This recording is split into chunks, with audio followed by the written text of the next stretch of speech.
Alın size su.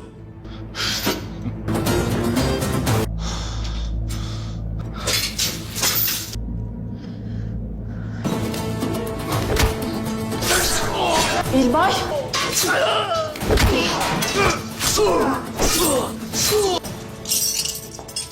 Vay. Fatma Hatun. Nilbay. Vakit yok Fatma Hatun. Allahu Ekber!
Fatma.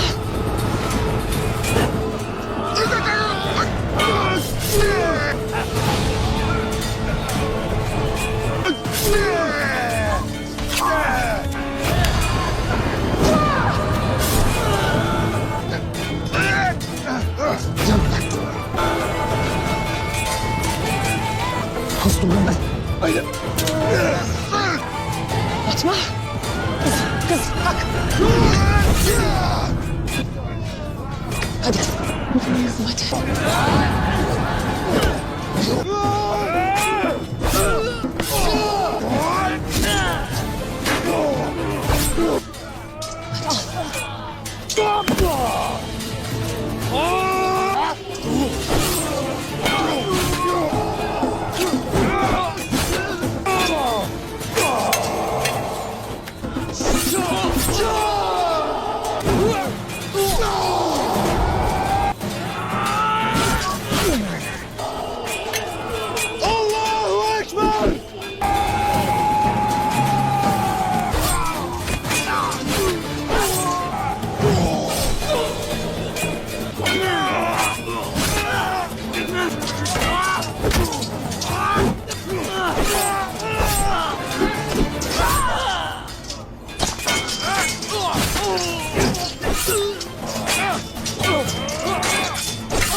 Sarıca.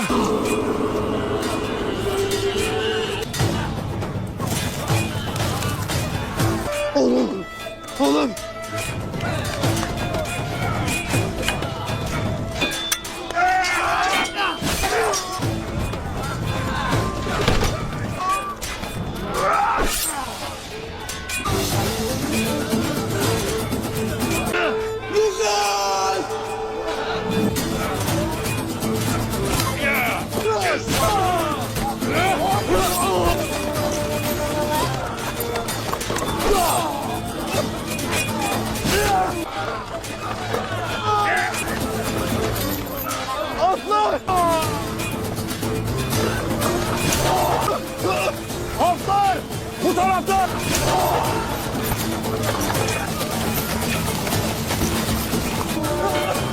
Justin! Tarzan!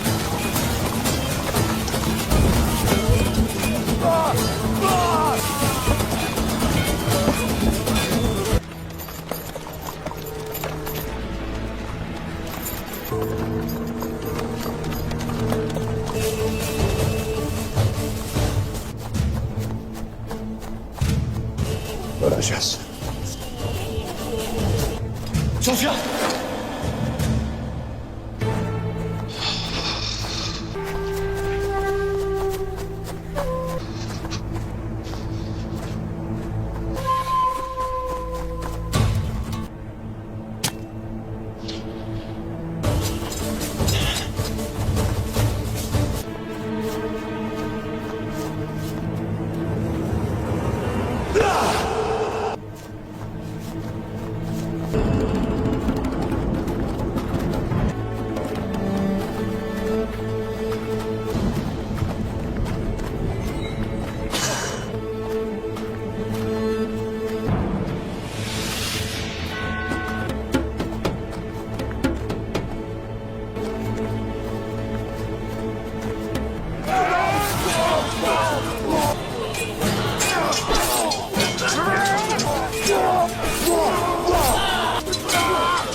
Orhan, Cankutay!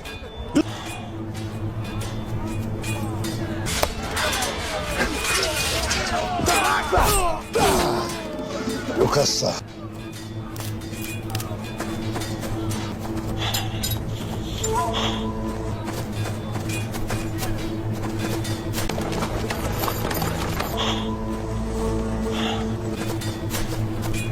Sofya.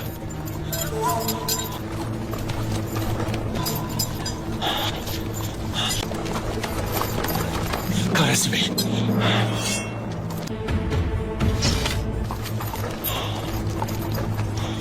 Karesi Bey.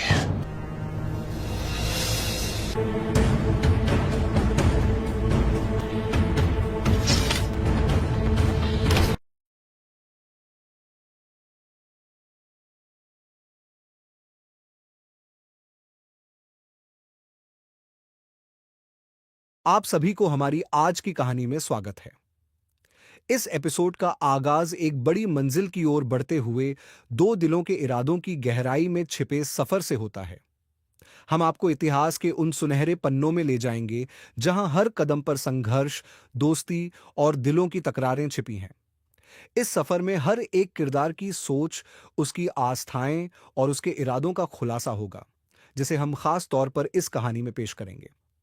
हम बग्घी की सवारी करते हुए कहानी के पहले मोड़ पर पहुंचते हैं, जहां मैला, जो अपने दुश्मनों को मात देने के लिए निकल पड़ी है, बालन से बातचीत करती है। मैला का इरादा। बग्घी में सफर करती मैला अपनी आंखों में खौफ और इरादों का अडिग दृढ़ता लिए आगे बढ़ रही थी। उसके मन में एक बड़ा मकसद था, सलाहुद्दीन अयूबी को खत्म करने का। बालन ने इस खतरनाक इरादे को भांपते हुए पूछा, क्या तुम वाकई सलाहुद्दीन को मारने का इरादा रखती हो?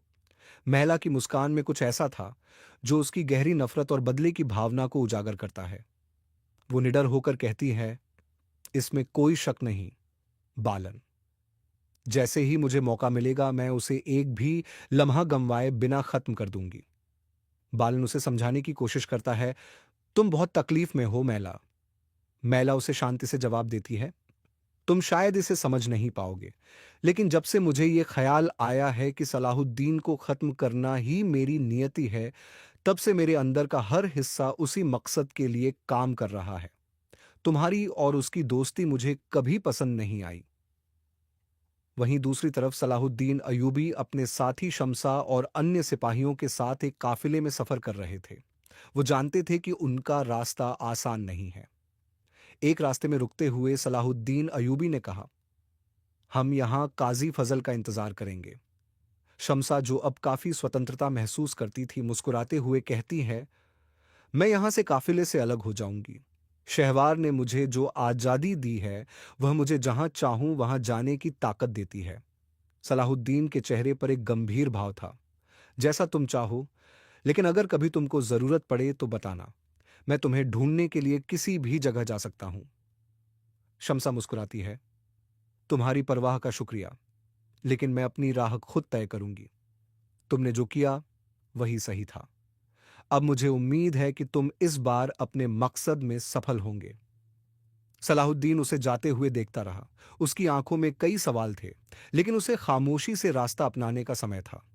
कुछ समय बाद काजी फजल अपने सिपाहियों के साथ पहुंचे। जब उन्होंने सलाहुद्दीन को देखा तो वो बिना किसी हिचकिचाहट के अपने घोड़े से उतरकर उनके पास गए और गले मिले। सलाहुद्दीन अयूबी ने काजी फजल से कहा, आपकी दी हुई जानकारी और सूचनाओं के कारण ही हम यहां तक पहुंचे हैं। अब हमें जल्दी से शहर में दाखिल होने का रास्ता मिलना चाहिए। काजी फजल ने जवाब दिया, खलीफा हजरत हमारा इंतजार कर रहे हैं और हमारे शहर में दाखिल होने में फौजी हमारी मदद करेंगे। सलाहुद्दीन अयूबी ने गंभीरता से कहा, हमारा उद्देश्य बहुत साफ है। जितना देर से शहवार को हमारे आने का पता चले, उतना ही हमारे लिए बेहतर होगा। काजी फजल ने पूछा, क्या आपने शमसा को देखा? वह आपके साथ थी? सलाहुद्दीन ने शमसा के बारे में पूछा और फिर अपनी योजना की विस्तार से जानकारी दी। शमसा अपने काम में लगी है। वह अपनी मां को ढूंढते हुए यहां आई थी। कारा देगन की जद्दोजहद। अब एक और सीन की ओर चलते हैं, जहां कारा देगन और एक बुजुर्ग बैठे हुए हैं। बुजुर्ग के चेहरे पर गहरी उदासी और सवाल था, क्या तुम इस वक्त को कभी भूल पाओगे? लगता है ये वक्त अब हमारे सामने आ गया है। कारा देगन की आंखों में गम और दिल का दर्द छलक रहा था। वह चुप रहते हुए कहता है, गौक टेंगरी ने मुझे क्यों चुना? क्या मेरा दिल जलाने के लिए? बुजुर्ग की आवाज में गहरी समझ और ज्ञान था। तुम्हारी रूह की सच्चाई को तुम खुद नहीं जान पाओगे, लेकिन जब तक तुम्हारी रूह के असली मालिक को वह मिल न जाए, तुम जिंदा रहोगे। कारा देगन की आंखों में आंसू थे। वह रुकते हुए फिर से पूछता है, क्या गोक टेंगरी ने मुझे इसलिए चुना था कि मेरा दिल और जल जाए? बुजुर्ग ने उसकी आंखों में देखते हुए कहा, तुम्हारे रास्ते अभी खत्म नहीं हुए। तुम्हारे अंदर की शक्ति और तुम्हारे नफ्स का मकसद तुम्हें तुम्हारी मंजिल तक पहुंचाएगा। गोदाम में तिजारत और जंग। इस बीच शेरक और उनके साथियों के साथ बादनी सिपाहियों की जंग जारी थी। एक तरफ तलवारें चल रही थीं, दूसरी तरफ व्यापार की नई राहों पर बातचीत हो रही थी। शेरक सिपाहियों से कहता है, हम इस बार न केवल लड़ाई जीतेंगे बल्कि व्यापार की दुनिया में भी अपनी पकड़ मजबूत करेंगे। वहीं काहिरा में बालन शहवार से बात कर रहा था। शहवार ने उसे बताया, अब हमें गंदम की खेप फिर से भेजनी होगी ताकि व्यापार को बढ़ाया जा सके। बालन ने जवाब दिया, हमने पहले भी इस मसले को हल किया है। अब मुझे अपनी ताजों को जल्द से जल्द बाजार में भेजना है। आखिरी जंग और तिजारत के नए रास्ते में साउक शेरक और उनके सिपाही काफिरों से लोहा लेते हुए आगे बढ़ते हैं। जल्द ही सब काफिरों का सफाया हो जाता है। रॉकी और शेरक ताजों के रास्ते को साफ करते हुए काफिरों के गोदाम में गंदम इकट्ठा करने का काम करते हैं। वहीं काहिरा में ताजिरों से बालन कहता है, हम मिस्र में तिजारत के नए रास्ते खोलने के लिए आए हैं। हम उस गंदम का व्यापार करेंगे जो यहां के गोदामों में तैयार है। सभी ताजिर एक साथ आकर उसकी बात पर सहमति जताते हैं। नाजरीन, इस एपिसोड में आपको ऐतिहासिक गाथा के दिलचस्प मोड़ों से रूबरू कराया गया है। हमें उम्मीद है कि आप इस कहानी को पसंद करेंगे। जल्द ही हम एक और रोमांचक एपिसोड के साथ मिलेंगे। चैनल को सब्सक्राइब करें और बेल आइकन को दबाएं ताकि आपको आने वाले एपिसोड्स आसानी से मिल सके।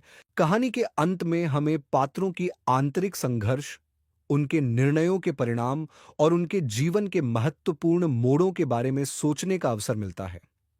इस पूरे उपकथानक में संघर्ष केवल बाहरी नहीं बल्कि आंतरिक भी है। हर पात्र अपने मनोविज्ञान, अपने अनुभवों और अपनी धारणाओं से जूझता है। आइए हम उन पहलुओं का विश्लेषण करें जिनके माध्यम से यह कहानी हमें सिखाती है। हबाम सबाम। यह मैला का दुखद रास्ता। मैला का सफर कहानी में एक गहरे दर्द और बदले की भावना से भरा हुआ है। उसकी नफरत और पलटवार का इरादा उसे उन गलतियों से मुक्त नहीं कर पाता जिन्हें उसने महसूस किया है। वह अपने दुख को दूसरों से बांटने के बजाय उसे और बढ़ाने की कोशिश करती है। उसकी यह मानसिकता उसे अपनी सही दिशा से दूर ले जाती है और अंत में वह वही बन जाती है जो वह नहीं बनना चाहती थी। मैला का व्यक्तित्व एक कड़ी चेतावनी है। वह एक उदाहरण बनती है कि किस तरह से बदला लेने की इच्छा इंसान को उसकी पहचान से दूर कर देती है। वह जिस विचार से प्रेरित थी, बदला लेकर सुकून मिलेगा, वह अंततः उसे उसकी आत्मा के भीतर एक अंधेरे और खौफनाक खालीपन में छोड़ देती है। उसके लिए यह कहानी यही संदेश देती है कि अगर व्यक्ति अपने पुराने दुखों से बाहर नहीं निकलता, तो उसका जीवन केवल एक कच्चे और टूटे हुए भूतकाल का हिस्सा बनकर रह जाएगा। अयूबी के चरित्र को जब हम देखते हैं तो हमें एक ऐसे व्यक्ति की छवि मिलती है जो न केवल महान योद्धा था बल्कि एक निष्कलंक नेता भी था। उसने युद्ध में जितना साहस दिखाया, उतना ही गहरी समझ और विवेक भी प्रदर्शित किया। उसके फैसले केवल रणनीतिक नहीं बल्कि मानवता और नैतिकता के दृष्टिकोण से भी महत्वपूर्ण थे। सलाहुद्दीन अयूबी का चरित्र इस बात का प्रतीक है कि सच्ची शक्ति दूसरों पर नियंत्रण पाने में नहीं बल्कि अपने आत्म संयम और नैतिकता को बनाए रखने में होती है। उसकी इच्छा शक्ति और चरित्र से यह सिद्ध होता है कि नेतृत्व के कर्तव्य में केवल शारीरिक विजय नहीं बल्कि नैतिक विजय भी जरूरी है। वह न केवल एक परिपूर्ण सैनिक था बल्कि एक आदर्श नेता भी था, जिसने अपनी शक्ति का प्रयोग कभी नफरत और दुश्मनी फैलाने के लिए नहीं किया। किरदार हमें उस संघर्ष को समझने का मौका देता है जो किसी व्यक्ति को अपने विश्वास और अपने कर्तव्यों के बीच करने पड़ते हैं। बालन ने पहले अपनी वफादारी के कारण मैला के साथ रहने का निर्णय लिया, लेकिन धीरे धीरे वह समझने लगा कि यह मार्ग सिर्फ नाश और विनाश की ओर जा रहा है। उसकी दुविधा इस बात की ओर इशारा करती है कि कितनी बार हम अपने रिश्तों के लिए दूसरों का साथ देते हैं, लेकिन अंत में हमें अपने सिद्धांतों और नैतिकता के अनुसार निर्णय लेना पड़ता है। जब बालन ने मैला से अलग होने का निर्णय लिया, तो यह उसके स्वयं के आत्मविश्वास की शुरुआत थी। यह दर्शाता है कि वफादारी न केवल एक भावनात्मक बंधन है, बल्कि यह हमारे आंतरिक मूल्यों से जुड़ी हुई भी होती है। कभी कभी अपने आंतरिक सत्य के प्रति ईमानदारी रखना ही सबसे महत्वपूर्ण होता है, चाहे वह किसी रिश्ते को समाप्त करने के रूप में क्यों न हो। जाओलम जार। शम्सा का आत्मनिर्णय और स्वतंत्रता। शम्सा का किरदार कहानी में एक निर्णायक मोड़ लाता है। उसने अपने जीवन के सबसे महत्वपूर्ण निर्णय लिए। वह सलाहुद्दीन अयूबी के साथ रहकर अपनी पहचान को सीमित नहीं करना चाहती थी। शम्सा का स्वतंत्रता का संदेश यह है कि अगर हम किसी रिश्ते में अपनी पूरी पहचान खो बैठते हैं, तो हम अपने अस्तित्व को खो देते हैं। शम्सा के फैसले ने यह सिद्ध कर दिया कि कभी-कभी हमें खुद से बाहर निकलने के लिए अपने प्रेम और रिश्तों से परे जाकर अपनी स्वतंत्रता की दिशा में कदम बढ़ाना चाहिए। उसकी